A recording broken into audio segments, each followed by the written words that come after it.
Bueno, vamos a ver ahora Hebreos 4. Temamos. Así es la Biblia.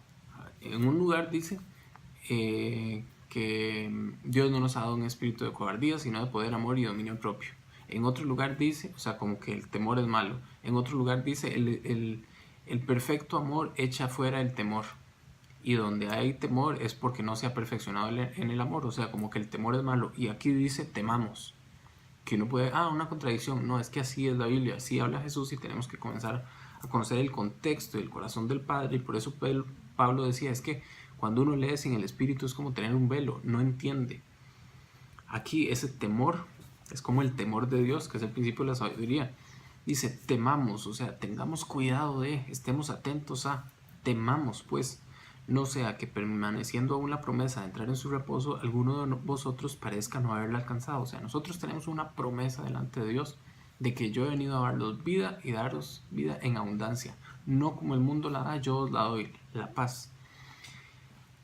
Tenemos una promesa de paz, pero podemos no alcanzar esa promesa. Dice, temamos pues no sea que permaneciendo aún la promesa de entrar en su reposo, o sea, tenemos una promesa de Dios de que podemos entrar en el reposo, podemos entrar en la tierra de Canaán, porque Israel era la sombra de lo que había de venir en el presente, digamos, etapa eclesiástica. Aún la promesa de entrar en su reposo, alguno de vosotros parezca no haberla alcanzado, no haber entrado en el reposo de Cristo, no saber, no tener la certeza y la confianza de que yo tengo vida eterna en Jesús por el acto que Él hizo en la cruz y no por mis propios méritos, como dice Efesios 2.8. Y bueno, versículo 2, porque también nosotros se nos ha anunciado la buena nueva como a ellos. O sea, a nosotros también tenemos una promesa de Dios, al igual que los judíos tuvieron en aquel momento una promesa de Dios, pero no les aprovechó el oír la palabra, por no ir acompañada de fe en los que la oyeron. O sea, a nosotros de nada nos sirve escuchar la palabra de Dios si no tenemos fe en lo que estamos escuchando. Y la fe es pues la certeza de lo que se espera, la convicción de lo que no se ve. O sea, tenemos que estar seguros. Cuando el Antiguo Testamento dice que tenemos que guardar la palabra de Dios, guardar no quiere decir nada más memorizar, quiere decir memorizar y actuar en ella. Entonces, la palabra de Dios no les aprovechó a ellos por no tener fe. A nosotros nos puede pasar lo mismo. Si no tenemos fe y no, más el justo por la fe vivirá, dice Romanos 1. Tenemos que vivir en esa fe para que la palabra de Dios aproveche en nosotros. Versículo 3. Pero los que hemos creído entramos en el reposo. O sea, si nosotros no tenemos ese corazón de incredulidad, sino que verdaderamente creemos lo que Dios tiene para nuestras vidas, entramos en el reposo. Vivimos diferente, vivimos tranquilos, porque sabemos quién nos sostiene. David decía, en el día que temo, yo en ti confío.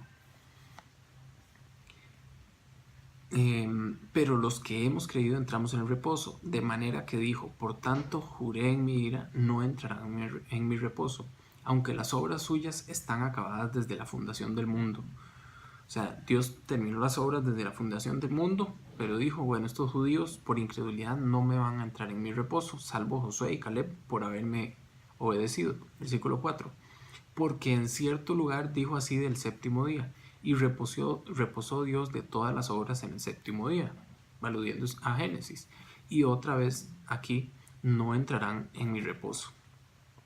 Por lo tanto, puesto que falta que algunos entren en él, o sea, en el reposo, y aquellos a quienes primero se les anunció la buena nueva no entraron por causa de la desobediencia, o sea, Jesús dijo en Juan, yo tengo dos rediles, tengo dos grupos de ovejas, que uno son los judíos y el otro son el pueblo gentil, todos nosotros, ¿verdad? Ya la nueva etapa de la iglesia. Entonces, y aquellos a quienes primero se les anunció la buena nueva, los judíos, no entraron por causa de desobediencia, hablándose los judíos específicamente del tiempo de Moisés, que no entraron en la tierra de Canaán.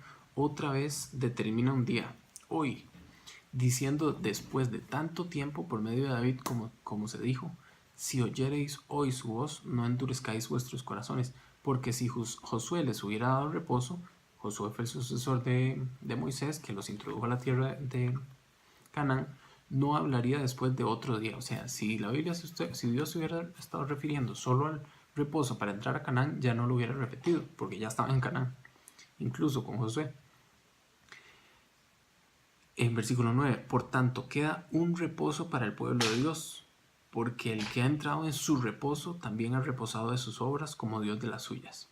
Es decir, hay un reposo que no es entrar en el tierra de Canaán, es un reposo interno, espiritual. Así como Dios en el séptimo día reposó, así nosotros también reposamos en Él, dejamos nuestras obras. Por eso Pablo dice, yo estoy juntamente crucificado con Cristo. Y ya no vivo yo, sino vive Cristo en mí. Ya no son mis obras, ya no soy yo el que vivo, es Él en mí. Versículo 11. Vamos corriendo. Procuremos, pues, entrar en aquel reposo. Hay que procurarlo. No es que, ay, mira, entré en el reposo. No, hay que procurarlo. Hay que esforzarse para que ninguno caiga en semejante ejemplo de desobediencia. O sea, si hay desobediencia, no entramos en el reposo. Porque la palabra de Dios, y aquí dice, bueno, todo lo que yo les he estado diciendo está en la palabra de Dios. Entonces estamos viendo que la palabra de Dios es ¿qué? Porque la palabra de Dios es viva y eficaz. Mis palabras son espíritu y son vida, decía Jesús. Aquel que oye mis palabras y las adentra, en su interior correrán ríos de agua viva. ¿Por qué? Porque es la palabra de Dios. Porque la palabra de Dios es viva y eficaz y más cortante que toda espada de 2 filos y penetra hasta partir el alma y el espíritu, las coyunturas y los tuétanos y discierne los pensamientos y las intenciones del corazón. O sea, entra y nos da claridad en cuanto a qué tenemos que hacer, cómo lo tenemos que hacer, qué es lo que tenemos bien, qué es lo que tenemos mal. Y para eso vino el Consolador, para enseñarnos todas las cosas a través de la palabra. Versículo 13, y no hay cosa creada que no sea manifiesta en su presencia. Antes bien, todas las cosas están desnudas y abiertas a los ojos de aquel a quien tenemos que dar cuenta. O sea, el juez a quien un día tendremos que dar cuenta sobre todo lo que hacemos, conoce todas las cosas y tendremos que dar cuenta. O sea, conoce las intenciones de nuestro corazón. Versículo 14. Por tanto, teniendo un gran sumo sacerdote que traspasó los cielos, Jesús, el Hijo de Dios, retengamos nuestra profesión, porque no tenemos un sumo sacerdote que no pueda compadecerse de nuestras debilidades, sino uno que fue tentado en todo según nuestra semejanza, pero sin pecado. O sea, está diciendo, no tenemos un sumo sacerdote que no sabe lo que es ser humano. No, él sí sabe, fue hecho a semejanza de hombre, de carne. Y él conoce nuestras debilidades. Fue tentado en todo según nuestra semejanza, con la única diferencia que fue sin pecado. Versículo 16. Como tenemos ese sumo sacerdote que tiene cuidado de nosotros, que nos conoce, que estuvo en nuestra misma condición, acerquémonos pues confiadamente. Podemos acercarnos confiadamente. Confiadamente quiere decir con confianza, con seguridad, con certeza a Dios, al trono de la gracia, para alcanzar misericordia. Dios, desde su trono, lo que tiene para nosotros no es juicio. Ya fuimos justificados en Jesús. Lo que tiene para nosotros es alcanzar misericordia y hallar gracia para el oportuno socorro. Él quiere socorrernos, Él quiere cuidarnos, Él quiere darnos de su misericordia para que tengamos vidas y vidas en abundancia. Así termina el capítulo 4. Vamos a ver una pregunta. ¿Quién dijo la sangre de Jesucristo nos limpia de todo pecado? Primera de Juan 1.7, el apóstol Juan. Segunda pregunta, ¿qué nos dice la Biblia respecto a los votos que hagamos a Dios? Eclesiastés 5. No, cúmplelo pronto. Dice, debemos cumplirlos. Eclesiastés 5. Recordando las palabras 3 días y 3 noches, ¿cuál profeta es figura de Jesús que fue sepultado y resucitado? Jonás, en Mateo 12.40. Según el libro de Hebreos, ¿cómo es la palabra de Dios? Lo acabamos de ver, ya si no se pega esa está listo. ¿Cómo es la palabra de Dios? Viva y eficaz, más cortante que toda espada de 2 filos, que penetra hasta partir el alma, etc. ¿Quién dijo, yo sé que mi Redentor vive? Job 19.25. ¿Fue Job? Bueno, estamos hablando de la incredulidad. Job mismo, sin haber escuchado a Dios, sin haber uno de los libros más antiguos de todos, probablemente no se había escrito casi que nada de la Biblia. Job no conocía gran cosa de Dios, pero él decía, yo sé que una vez desecha mi carne, cuando vuelva al polvo, con mis ojos he de ver a Dios. O sea, él tenía certeza y seguridad de que lo que Dios decía lo cumplía. Y así tenemos que ser como niños.